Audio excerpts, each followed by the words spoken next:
how a webinar is made. Yeah, right. It's a little honesty that everybody fakes until they make it.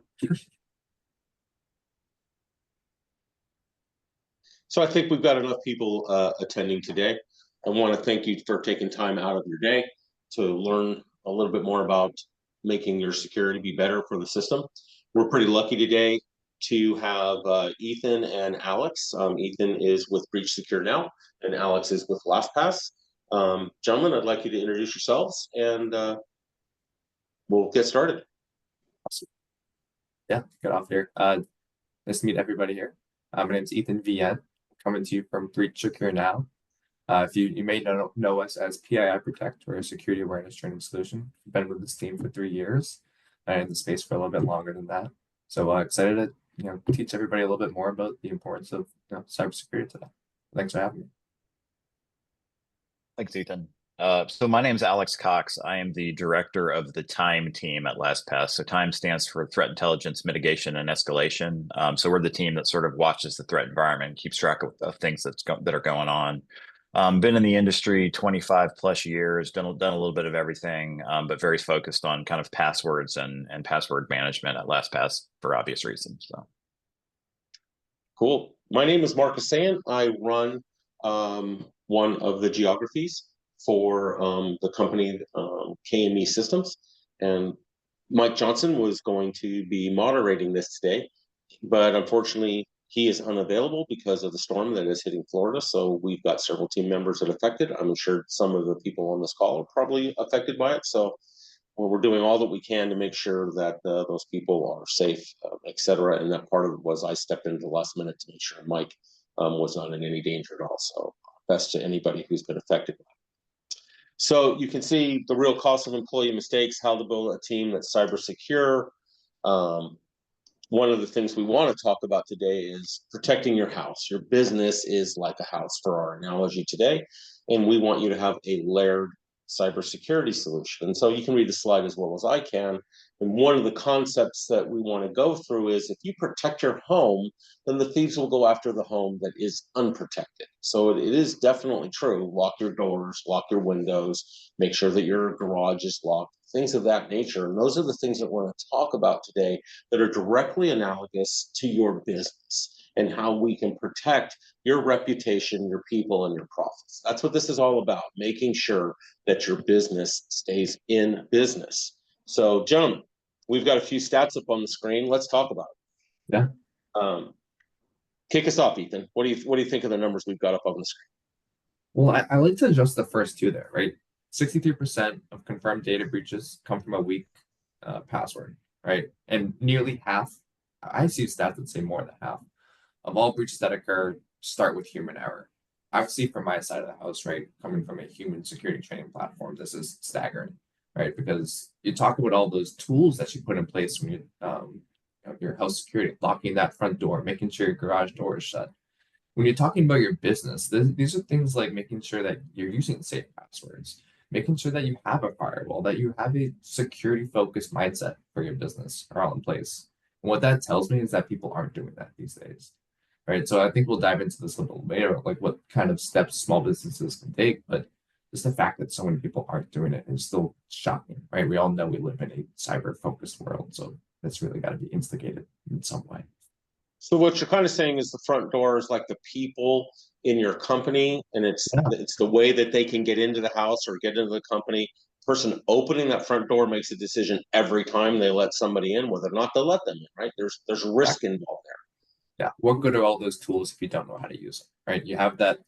It's like opening your front door without looking through your people. That's essentially what you're doing without putting that lock on your business. And every time you open that door, what's the point of the lock, right? Alex, one of the things that we talk about is the windows of the home are like cloud applications. They're not meant to be used as an entry point. But if somebody's really trying to come after it and get passwords to SaaS applications or on-premise, I mean, how do you see that as the windows like have to be protected as well from like a password perspective? Yeah, absolutely. So, the thing to remember, especially about cloud systems and SaaS systems, is that they are, the joke is the cloud is just somebody else's computer. And a lot of people go to cloud work to minimize the amount of system administration they have to do, or configuration, or, kind of system management, day to day, week to week, month to month. That is a good and bad, right? So it's good because you don't think about it, right? The patches are going to be applied automatically, et cetera. The bad is you don't have to think about it, and maybe they're not securing things in a way that you might secure your own on-prem equipment. So I think what's important about the cloud situation and software as a service is to understand that you don't control the configuration largely. You might have some input when you're setting it up, but you have to pay attention to that. And credential management, password secrets, et cetera, becomes that much more important because of that, right? That's your main blocker from a security standpoint, your access, right, to those systems. So you need to make sure it's well protected. So one of our points on the slide is human error account for half of data security breaches. I'm going to guess that you're going to say, password control is a big deal because LastPass is a pretty important application to make sure people securely access things. Would you agree that it's half? I might say it's actually a little bit higher, but what do you think about that stat? Is that something that our people attending should really pay attention to? Yeah, I mean, so the human error thing is huge, right? It's so a lot of security issues begin with just a mistake, right? It's not something intentional. Maybe it's I didn't patch a particular piece of software that was on my machine and that allowed somebody to get in, or like a data loss perspective. I had a USB drive full of client information. I'm a sales guy and I accidentally leave it at Starbucks, right? So there's a bunch of security adjacent things that play a part in the data breaches. So yeah, I would think that the half plus is probably pretty accurate, in a general sense. It's just very complicated and a lot going on there. And really that, what these stats say to me is that security is hard, right? And I've been in this long enough to know that security is hard. So, hopefully we can give you guys some ideas of how to be better, simpler. Cool, Yeah. I appreciate that. Let me get back for some reason. Yeah, well, you're saying that too, Mark. I wanted to just point out, right, when it comes Please. to password management, right, a huge thing that everyone sees in cybersecurity is what's called a brute force attack, right? This is when these cyber criminals are trying to manually break into your account, right? They know your username, but let me just go ahead and guess your password. By using a password manager, you're gonna give your team, 10 times more time to actually mitigate that breach because you're not using that same password over and over and over again. Sure, Alex, like we have dark web monitoring on our side, right? So I get to see what some of those passwords look like, right? And it's still every day I come back and I see password one, right? Vient one being used every single day. And it's everybody from top to bottom at a company. So it's like that kind of idea that this isn't going to happen to me is so prudent when it comes to actually using the password and managing that smartly. Cool, I'm just trying to get the slide back up for some reason. It's not playing fair with me. There we go. So, cool. Hopefully everybody can see the slide again. Yep. So, let's talk a little bit about how can one person really impact have on the security? And I don't mean like making a mistake. What do our small businesses that are attending, what do they actually do? I'm looking at the third point. If they don't really know where to start, how does a single person inside a company start to address how to build a secure team? Yeah, that's a great question. I think a lot of times it starts with leadership. Building a security focused culture, right? As you're owning a small business, you want to focus on creating an environment where your employees feel safe, where your employees are engaged to learn and grow and become a good salesmen, good marketing. But cybersecurity needs to fit into that framework somewhere, right? We see with those stats all the responsibility that they have. If 50% of your breaches can be fixed by creating that kind of culture, that needs to be established early and often, whether that's through education, through providing them with the tools that they need to be secure, right? It needs to be in some form of the other. I'm seeing, through an education standpoint, this being built into um, basic things like bonuses and competitions to help engage users and wanting to go and be more secure and knowledgeable about this. It's Got me it. to switch with the leadership. Alex, how about you? What's your point of view on this? How Yeah, can I mean, they so start? I totally agree with Ethan. Okay. The leadership thing plays a huge part, and what we'll see both in small and large organizations is talks about cybersecurity and the way that companies are implementing cybersecurity has gotten to the board level, right? You've got boards saying, "Hey, what are you guys doing about cybersecurity?" Because what they see is the breach landscape and how much effect even a minor security breach can have on a company's business. So yeah, it absolutely begins with leadership.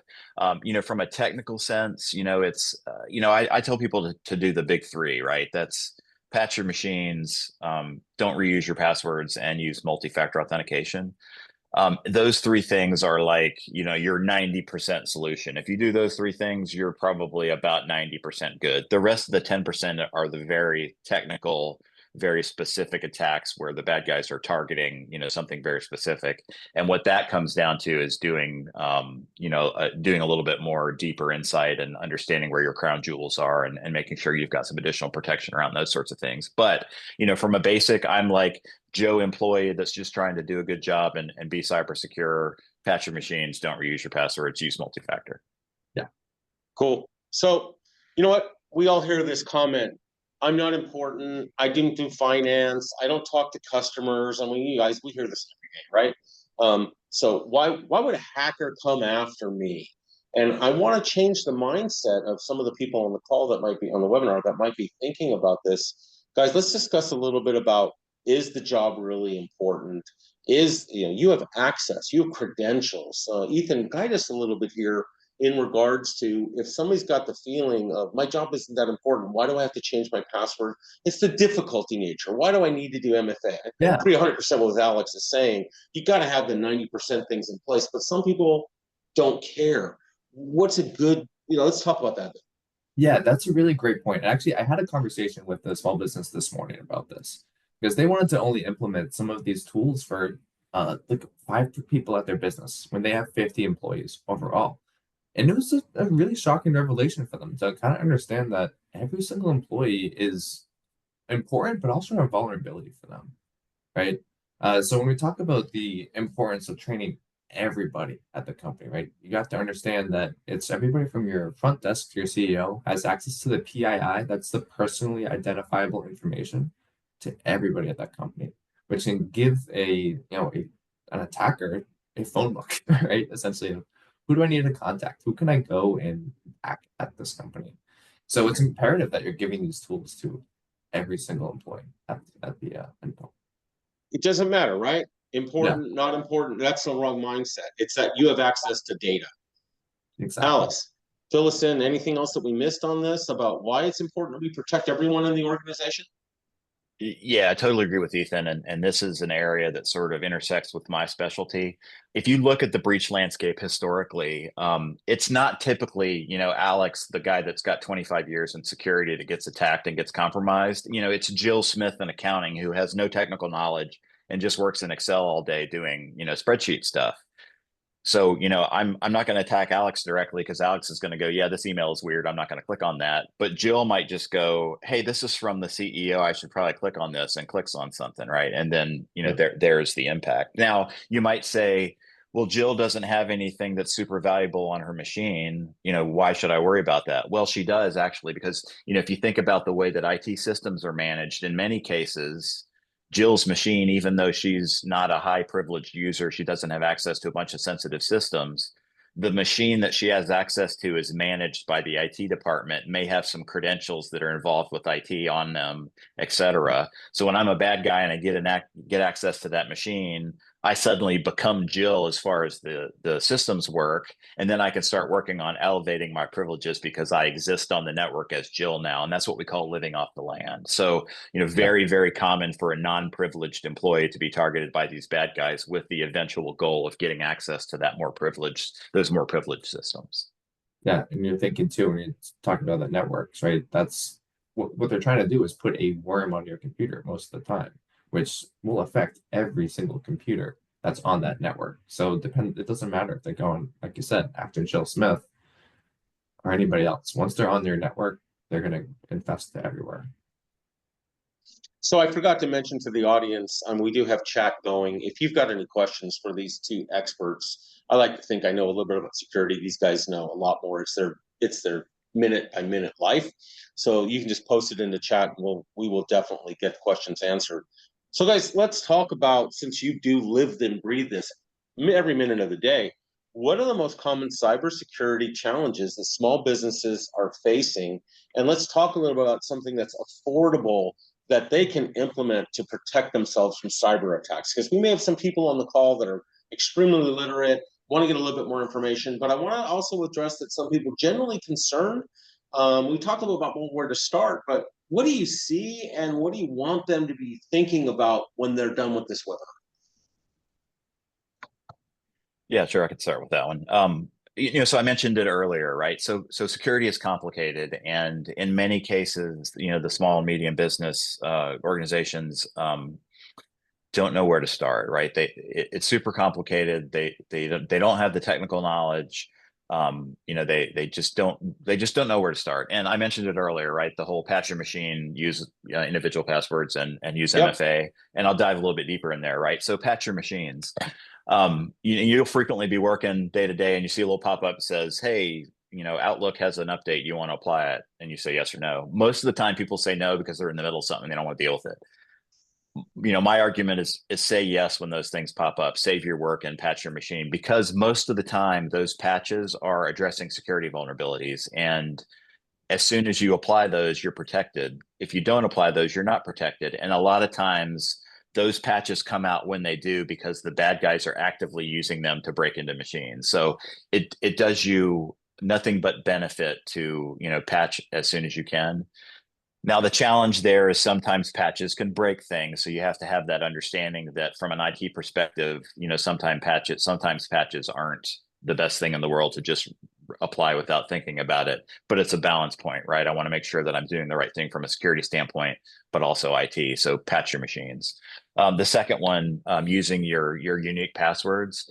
Very commonly, the bad guys will compromise a single password, and then they'll go, okay, everybody uses Facebook and Instagram and Gmail and Amazon and eBay. I'm going to try this password on all those sites too. And lo and behold, somebody's reused their password. Now they have access to multiple things. The crown jewels from that standpoint are an email account, right? If I reuse a password for an email account and a bad guy gets into my email account, think about all the things you do via email, right?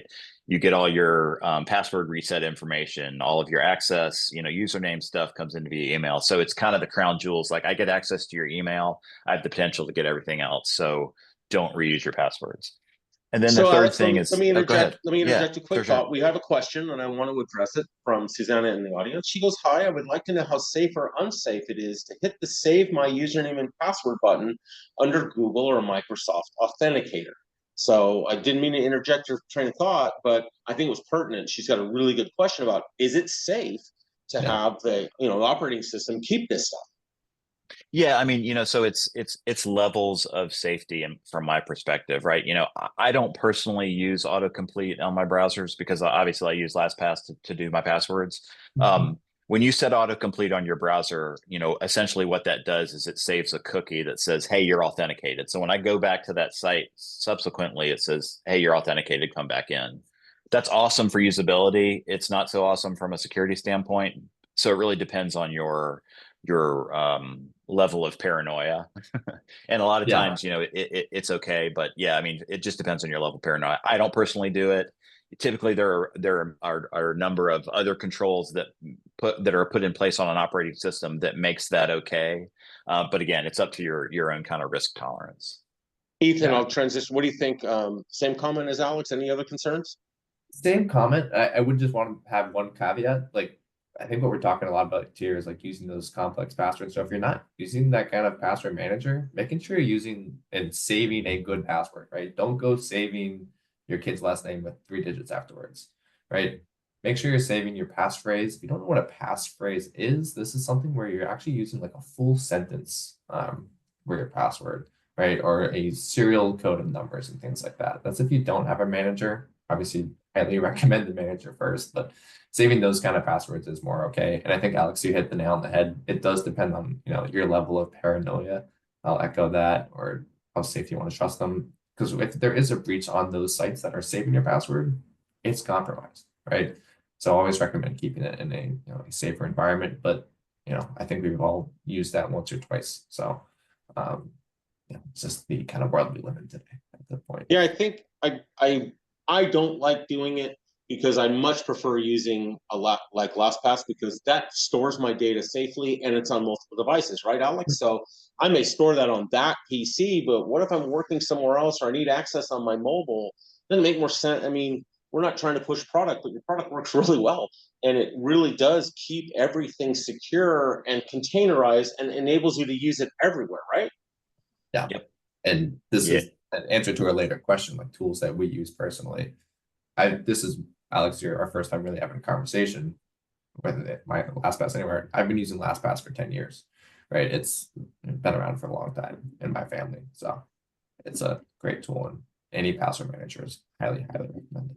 So, Alex, on this topic, we have another question from Janice. Are password managers 100% effective in keeping passwords 100% secure, or can they be hacked too?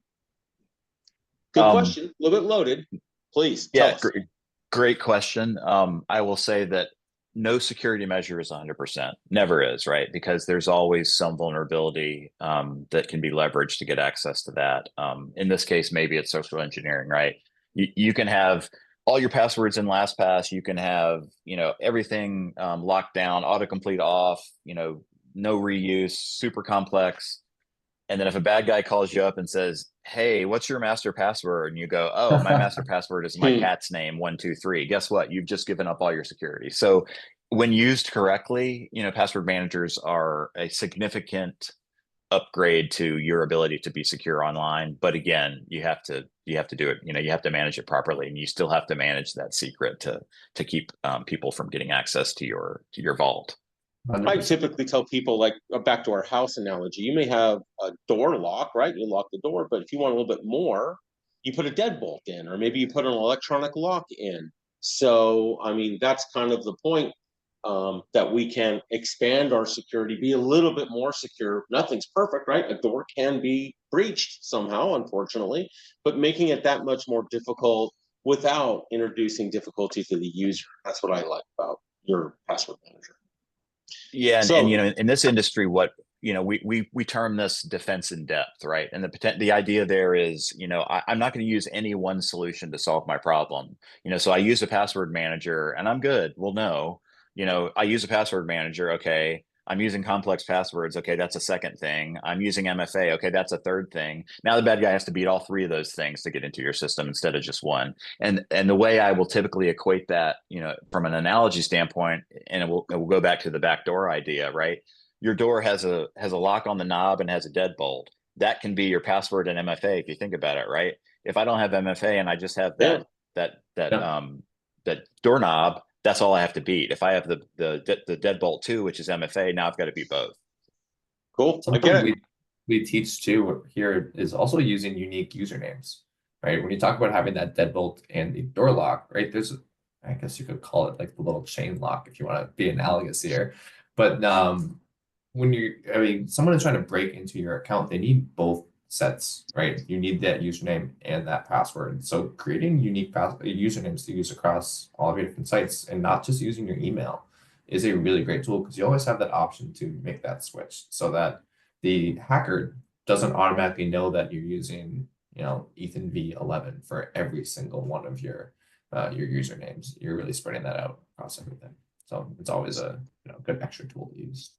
So, Ethan, let's stick with you for a couple of minutes. In the news and the media, we all hear about big businesses, AT&T, Dell, Verizon, even our government is experiencing security compromises.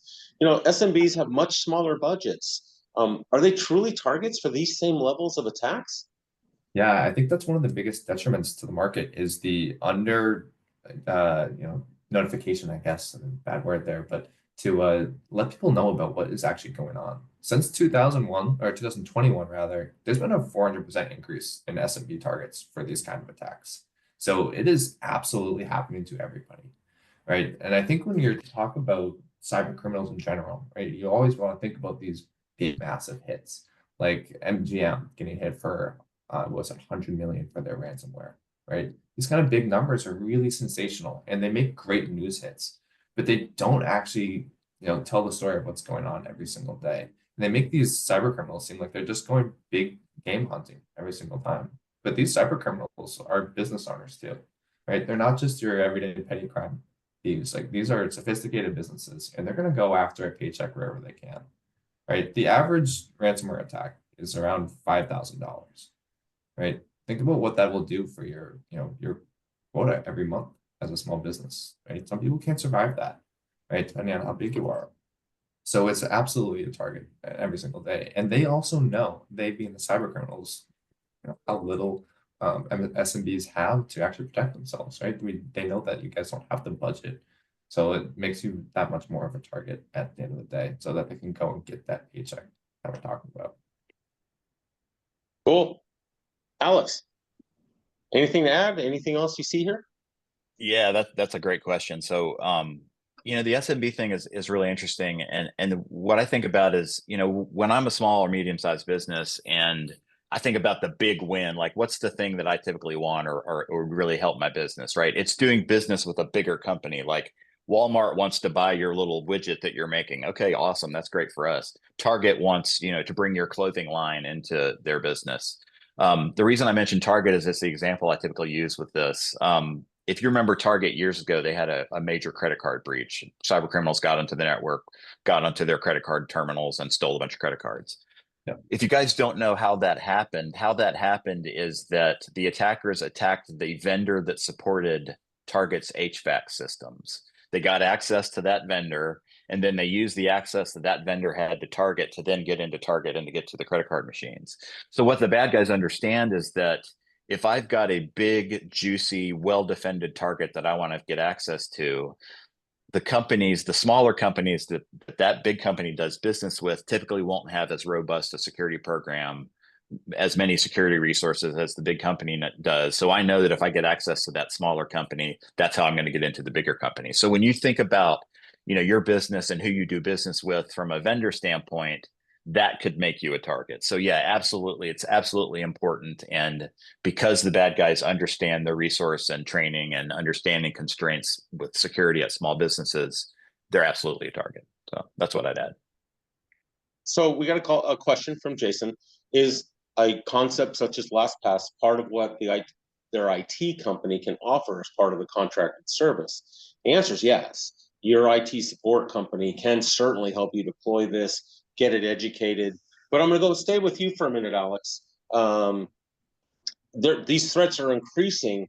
How does like the concept of LastPass, to start with, balance the main user security without hindering innovation and user convenience? Because a lot of people feel like 2FA, multi-factor authentication, is an issue. What do you think about how do we balance that usability with protection? Sure. And that is the great dilemma in security, right? How do I make things secure and not impact the business? I joke with the bosses at LastPass fairly frequently that I could make LastPass perfectly secure. The challenge is LastPass would not be able to do any business in that case, right? So it wouldn't work very well. So yeah, there's always this balance point of what you're able to do from a security standpoint to a business standpoint. A solution like LastPass, I would argue, makes it easier for you to do security and to be more secure. And that's largely because when you think about password management and how I manage access, you see historically people like writing stuff on sticky notes and sticking it to your laptop, or reusing passwords across a bunch of sites, or having a little notebook that's full of passwords, right? So I go to do my work. I go to the website that I have to log into and do my work, and I go, okay, I need to put the password. Let me get my book out, look through the book, see where the password is. Okay, right, type it in or reuse the password, what have you. LastPass makes that super easy, right? I go to the site, LastPass pops up, says, hey, you want to log in with this credit? You hit the button, it populates it, you log in, good to go. So I kind of view it as a force multiplier from that standpoint. It should make your job easier. And if it doesn't, then, you're probably not working it, you're probably not using it correctly, and we can help you there. Yeah. But yeah, that's ultimately it, right? It makes your job easier. It doesn't make it harder. You're So not even talking about 30-minute tickets it takes to reset my password, right? That yeah. you're getting. So Ethan, let's tail in with what Alex just said. I mean, we know that the threats are changing. I like to say that old threats evolve and new threats emerge, right? What are tools that SMBs can use to keep on top of these things? You know, we went pretty granular. Thank you, Alex. That was a great answer. But what can SMBs do to keep their cybersecurity posture strong? Because the threats are always changing. Yeah. So I mean, I think Alex, you touched on it earlier too. Constantly updating your tools, right? Making sure you're constantly keeping patched. That's what you can do just on a day-to-day basis, right? But also making sure your education is up to par. And that's just not taking cybersecurity training, but that's looking at the news, making sure you're following trends that are happening. Like when you see these large attacks, right? A lot of times, like I said, they can work in the inverse, where if there's a large attack and they get this massive amounts of information, we talked about the government breach where all of our social security numbers got breached out there. You can typically tell, in the next few days, there's going to be some smaller attacks coming through. I'm sure we all saw them, all the text messages that come through right afterwards, like, hey, Ethan, are you there? Hey, Mark, nice to meet you, right? Those kind of texts, which we all see, that's called smishing, right? When it comes over your phone. SMS phishing, for those who don't know, right? So being aware of those kind of breaches can help you to further protect yourself because you'll know that these kind of phishing attacks are going to be coming down the line in the near future. So we got a question from Kareem. Hopefully I said that correctly. Do you think that VPNs might be the future in securing small business? Kareem is not as well versed, but they want to hear our thoughts about how do we think about VPNs and how can that help secure our business as a tool, right?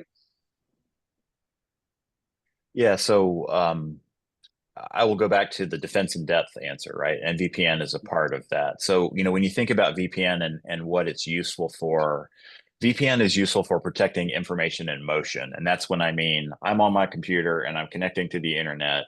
And, as my information goes from my computer to the internet, it's connecting through a bunch of other computers.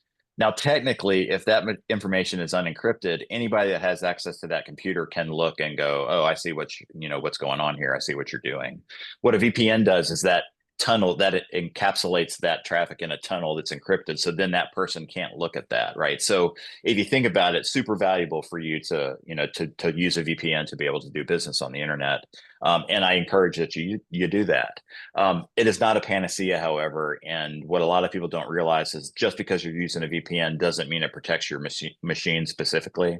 If I'm a bad guy, you're using a VPN, I get onto your machine, I have access to your machine. It doesn't matter you're using a VPN, right? So there's multiple things you need to think about, but ultimately a VPN is a great idea and you should be using one as often as you can. Yeah, I think a VPN has some great use cases too, right? If you have employees that are on the road, rather than having them like log into the Starbucks Wi-Fi, which is probably unprotected, have them go ahead and use a VPN. So being able to provide your employees with that kind of option to protect them when they're not in their safe space or not in a internet that they know is safe, making sure that they have an option to go after and do that is always the best. Yeah, I'd like to throw in, it's a great idea if you're the owner or principal inside of a firm, your MSP, have this conversation with them.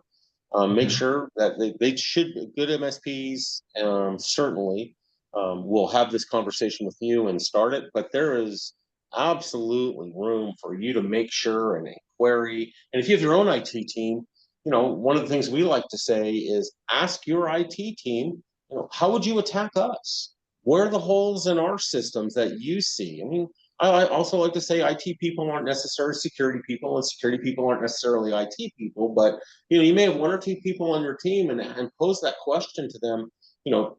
So you have options. You can talk to your MSP, you can talk to your IT team, and take care of it. So that leads me into a question from me to Alex and Ethan. We've been spending a lot of time talking about the context of employees and protecting businesses, but Yeah. it's equally important for us to talk about how can the people on this call protect themselves. And I'd like you guys to discuss a little bit, how do you personally protect when you're home, your family, parents, grandparents, what do you guys do to protect your personal lives and keep your own data safe? Yeah, that's a great question. I think I revealed this a little earlier, right? I know myself and my family use a password manager. I actually gave it out as a Christmas present to everyone last year, which was great.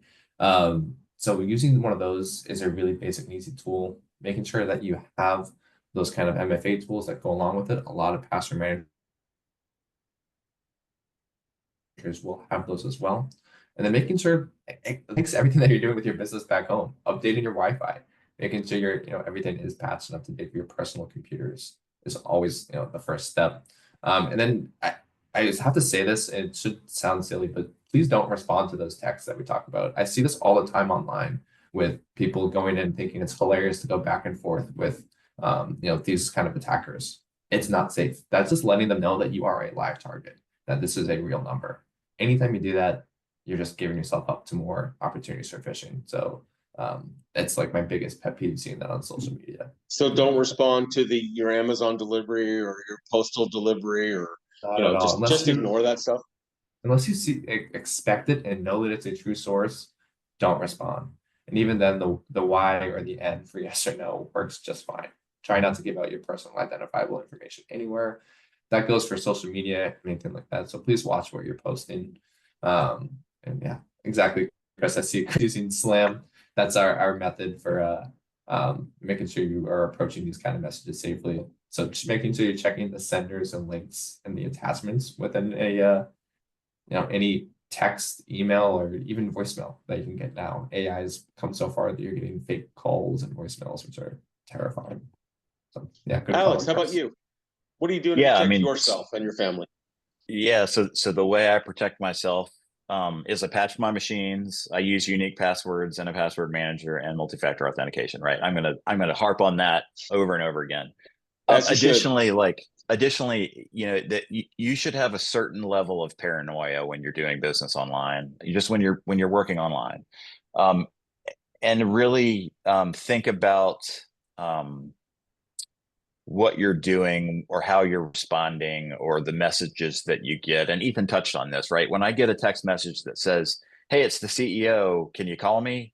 And you're like, okay, the CEO never texts me. He never asks for things via this. And this is really unusual. Maybe send a message to his admin and say, "Hey, was this you? Was this the boss?" That sort of thing comes in really handy. The other thing to think about is the time of year. And the reason I say that is cyber criminals are, opportunistic and entrepreneurial. So they will look at the time of the year and they will use that as a social engineering hook. So example, we've got a major election in the US, a month away. You'll start seeing the bad guys pretending to be election officials and sending text messages and phishing emails around election stuff. Holidays play the point. We see play a part. We see a increase in phishing attacks holiday based around Christmas, right? Around Thanksgiving and Christmas, because gift cards are flying around. People are using their credit cards and, they're buying gifts and all that stuff. And the bad guys know that and they go, "Hey, we're going to take advantage of that." So, think about the time of year, think about the things that are going on in the world, look a little bit closer at the things you get. If they look questionable, you're probably questioning those for a reason, and dig a little bit. Look at sites like haveibeenpwned.com, which allows you to check and see if your credentials have been exposed. All of those things sort of play a part. But yeah, be a little paranoid and understand that the bad guys will try to take advantage of you in a way that's convincing. I do have one more tip too that I do personally, is also have a secondary email that you can use for signing up for things like shopping online, or anything really. I use one email that is just for bills. It's for bills and it's for banking, and that's it. I don't send anything personally on that.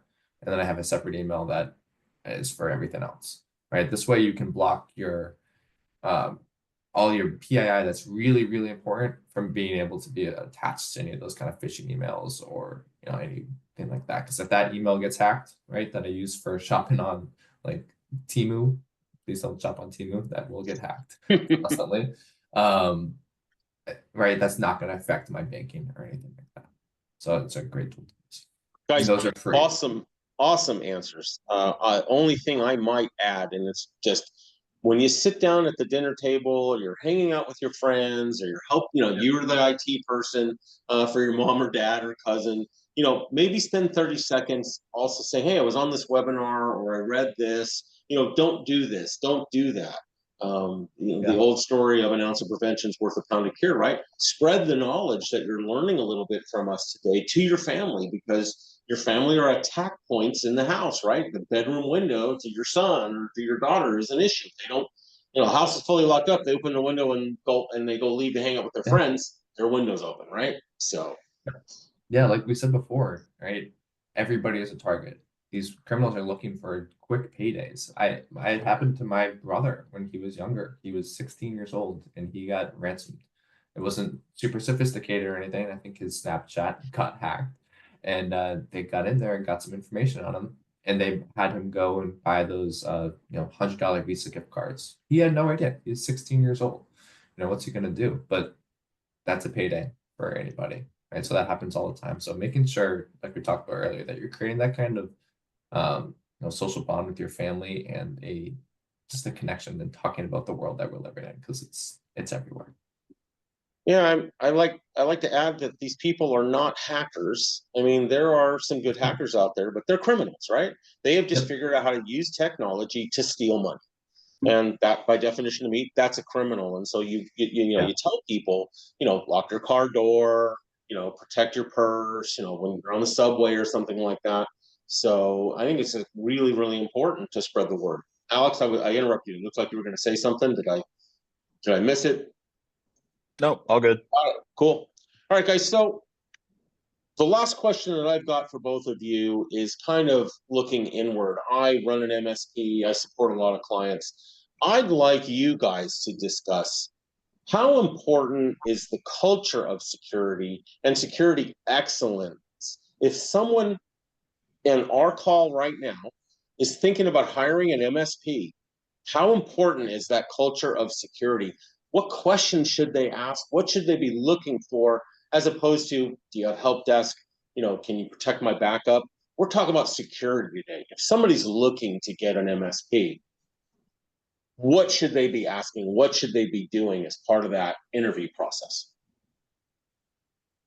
Yeah, I mean, so I'd say, the easiest thing to do would be to start with, like, hey, tell me about your security program. Like, how do you guys manage security? And then you can compare to that to things like NIST, which is our cybersecurity standards, right? If you want to go that in depth, you can say, hey, tell me about your security program. And then you can look at NIST and you can go, okay, this is what NIST says you can do. This is what this company's doing. Okay, we're good. I think in a general sense, any MSP you do business with, you want to be very security focused, because one, you're trusting a third party with all of your infrastructure and data and that sort of thing. And two, you can have the most robust, sophisticated, functional IT system in the world, and if it has no security, it's not going to remain that way very long, right? So it's one of those things that it's such a key point of doing business with IT systems that it has to be a primary consideration. Yeah, I think that's a great question. So good response, Alex. Something I like to push is just asking stories, right, about breaches, because every MSP has dealt with a breach, and if they haven't, if they say they haven't, they're probably lying to you, right? Most of the time, right, you want to hear how they respond to that breach and what they've done to help that business get back on their feet, right? Whether that's helping them get cyber insurance in place, get their clients' information back up and online, right? You want to hear how they're going to help you, and those kind of responses are really going to tell you the story of what an MSP is going to do for you, outside of just the day-to-day. That you guys are looking for a process for the MSP to execute against. I'm not trying to distill your comments down to one sentence, don't get me wrong, but it's does the MSP know what they're doing when bad things happen, right? Because that's what they have to deal with. Like, if nothing broke or nothing was an issue, you wouldn't need a managed service provider. You wouldn't need an IT department. But are these people experienced and ready to answer those questions? Fair assessment? I think so. So we've gone through a lot of questions. We've talked with our experts on the call. Guys, I really appreciate the content that you've given. We've got a couple of questions that we're going to get to. What I want to do is, if there's anything else, please, questions from the audience, please put them in chat or raise your hand. Our moderator will, put you live if you want to ask something live. But we've got a question from Jay Silva. Are there any additional security measures you recommend for remote first type of small business where employees are spread all over the country? So what he's looking for is, what else do we do if we maybe, perhaps, Jay, you don't have a physical office, or you've got a real small one, and he's got people all over. What else does he do? I hate to continue to parrot this, but right, this is where MFA comes in so importantly, right? If you don't know the location, if not everybody's in a central space, being able to make sure that your employees are logging in from where they're supposed to is a very, very important part when it comes to remote work. Right? This is also a place too where VPNs can come to play. Right? If your employees are working from home and working outside of the office, you want to make sure that they're tethered to a safe internet connection, right? And that VPN can allow you to do that. Got it, Alex. Yeah, I mean, so Ethan touched right on it. The VPN thing is huge. Understanding where you're connecting from, and the threat profile of that connection. If you're at your buddy's house and using his Wi-Fi, that's probably a little safer than sitting in Starbucks and using public Wi-Fi. That all plays a part there. The other thing to think about is that when you're a remote employee, you may be using multiple systems to access things, and it's funny because our CTO refers to, you hear this concept of bring your own device, and that's, I'm going to use my personal laptop to VPN and connect to a work system and do my work that way. Our CTO calls that bring your own demise, because anytime you mix personal with business, there's the potential for that, crossing of the streams and some potential for data exposure that you didn't expect. So if you have the budget and the resources to do so, issue specific business technology, business phone, business laptop. So they're only doing business on those machines. That way you can then, you can set security on those machines. You can make sure that they're deployed to a standard. You can make sure that the protections that your IT folks want those people to use are involved. And, that kind of makes everything easier. So that's probably it. Like understanding how you're connecting, and then understand the systems that you're connecting with, and make sure you're making the right decisions there. In this, thinking too, just that it's obvious to us, right? But maybe not to everybody else. Making sure you're putting blockers on those computers, right? You probably do this on your internal account, but on what kind of sites that they can access. Because not only where they're accessing from, but what kind of information that they are accessing, right? If you're going and taking your work home or from home all the time, you're going to be logging into Netflix potentially, or going into Spotify, things like that. That should be done outside of your work computer. Keep that on your personals. I think one of the things I might add for Jay is what we call SAT, or security awareness training. Sometimes when you're in the office and you're talking and somebody says, hey, I saw this or I saw that. When you're working remote, you lose that. So we always have our remote people look at a monthly security awareness training. It's just some short, make yourself aware of what's happening in the industry, because that's really important. And you want to make sure that you're distributed. Obviously, you're training people how to use your applications and do their job, but also you want to keep them informed on the security side of things. I mean, it's a passion of mine, so I'm always. I know we're not pushing product today, right? But security awareness training for remote workers is an excellent way to create that kind of culture outside of the workplace. If you're not sitting there talking to them about it every single day, making sure that they have some kind of access to it at home, it's great to do so. Got it. We have one more question from Jason. Is HTTPS really as secure for websites for that you can use personally or your business, or is there something better? So is HTTPS really secure? You get the nice green lock. Any concerns or comments in regards to that for Jason? So HTTPS is, again, to go back to defense in depth, it's one piece of the puzzle, right? You can think of HTTPS sort of like a VPN, but devoted to one particular interaction. So when I go to, say, Amazon.com, HTTPS is essentially an encrypted communication between me and Amazon.com. Doesn't involve anything else on your system. It's just that little bit of communication. And anybody that has access, again, to your machine specifically, has access to all the information that's passing there. So again, it is a data in motion protection, and it should be part of a bigger security program. I think you hit the nail on the head there. Great. On that one. We have another question, gentlemen, from Mary Beth. Does the web browser used make a difference?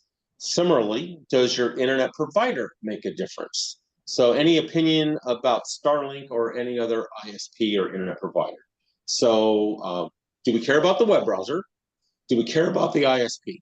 And most particularly, Mary Beth is asking about Starlink. What do you think, Alex? Does the browser matter? Yeah, I mean, so not so much. I mean, I think, modern web browsers are all pretty much a preference thing, I think, at this point. Some of them have better capabilities than others, depending on what you focus on. But yeah, ultimately, a web browser is a web browser. Use what you think works best for you, and then use, your defense in depth to, to add to that security. From an internet service provider standpoint, it can impact your security depending on how they do operations. But again, internet service is kind of a utility these days. So they shouldn't be doing a whole lot of security stuff. They should be just, enabling your access. And then you can do the security specific things for your organization independently.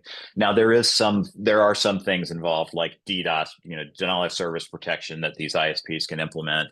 But ultimately, your ISP, as long as they're doing the business you need them to do, you can kind of be somewhat universal. Don't use, Joe's Internet Shack as your internet service provider for something super business critical. Make sure you're using something robust and modern.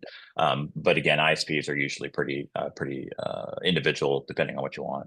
And then there was a third part was Starlink. Starlink is just like any other. Yeah, it's just like any other internet service.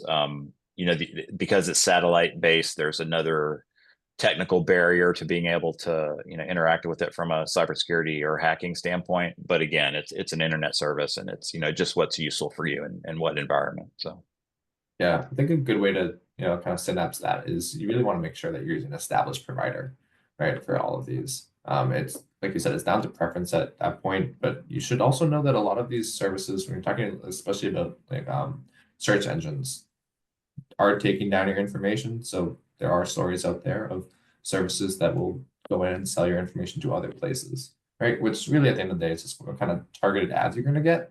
But if that's something that you want to be conscious of, you can certainly make a decision based off that. Makes good sense. Starlink works. I mean, ISPs are companies, but they typically just, as Alex said, just deliver, the internet to you. So you want to use Starlink, you want to use Cox or AT&T or Verizon. I mean, I don't think we really care as long as you're protecting the endpoint. We've got another question, gentlemen, from Andre that he uses several tools in training and they use a third-party administrator to keep ahead of the game. They do periodic tests to sense and measure the persons and the threats, etc. His comment is AI seems like it presents even more security threats than it does in helping data analysis. So what is the feeling on the size of the threat with AI and cybersecurity? And he also wants us to address, do we like DuckDuckGo as a more secure browser? So let's stay with AI because that's his big question, but I also don't want to forget he asked another one. Okay. AI is a huge nut to crack, right? And I think everybody thinks they know a little bit more than we do at this point, right?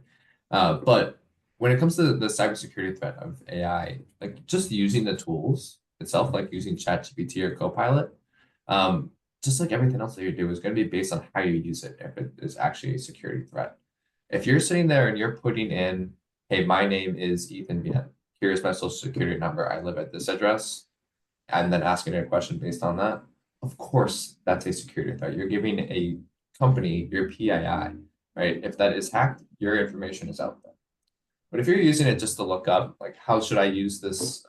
Should I format this Excel spreadsheet?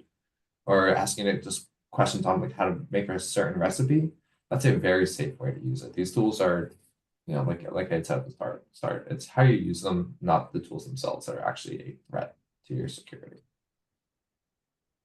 Yeah, I think it's a great point. I mean, it's a new threat, right? We just don't know. So you mitigate it, you analyze it, and you make sure that it's not becoming something that grows into its own monster, right? Alex, what do you think?